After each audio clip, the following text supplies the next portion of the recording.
Di dalam kelompok saya memiliki 3 orang mahasiswa, tetapi yang aktif hanya 2 orang, Bu. 1 orang tersebut tidak aktif. Dalam pembagian nilai, berarti itu kurang efektif dong, Bu.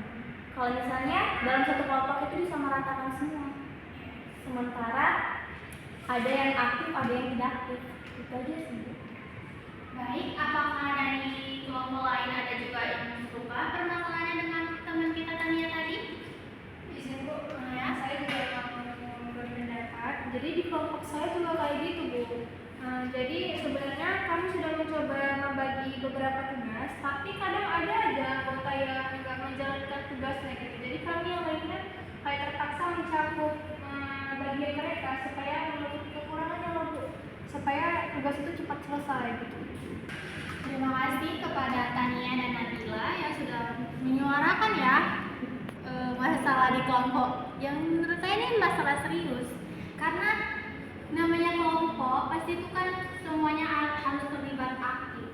Jadi untuk ini kita cobalah ya mencari solusi bersama. Ada yang mau meneruskan?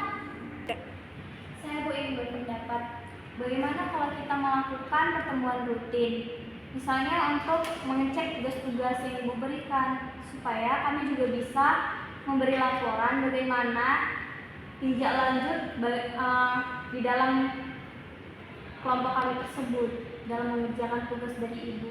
Itu aja sih, Bu. Menurut saya bagus sih, Bu, idenya. Saya juga setuju, tapi bagaimana kalau kita buat pembagian tugas yang lebih struktur gitu? Jadi misalnya semua anggota itu harus setuju dulu dengan tugas masing-masing gitu. Lalu kita buat laporan kemajuan mingguan untuk memantau siapa yang sudah menyelesaikan tugas gitu. Ini sebenarnya idenya menarik ya. Dari tadinya dia mengusulkan pertemuan rutin, sedangkan dari Nabila dia mengusulkan tunggu dulu, coba. Baik, ide-ide dari kalian itu menarik-menarik, di mana Tania mengusulkan pembagian rutin, sedangkan Nabila dia mengusulkan pembagian tugas itu yang lebih jelas dan ada laporan mingguannya. Menurut saya gimana kalau kita mengkombinasikan kedua ide ini? Bagaimana menurut kalian? Banyak kelompok tugas di kelompok. Tapi Bu, pertanyaan saya, bagaimana jika hal tersebut sudah dijalani, tapi masih ada mahasiswa tetap tidak melaksanakan tugasnya? Itu pertanyaan yang bagus, Tania. Menurut saya, bagaimana kalian juga menilai anggota kalian masing-masing di dalam kontribusi dalam kerja kelompok itu, agar kalian bisa juga dinilai secara lebih adil dalam berkontribusi.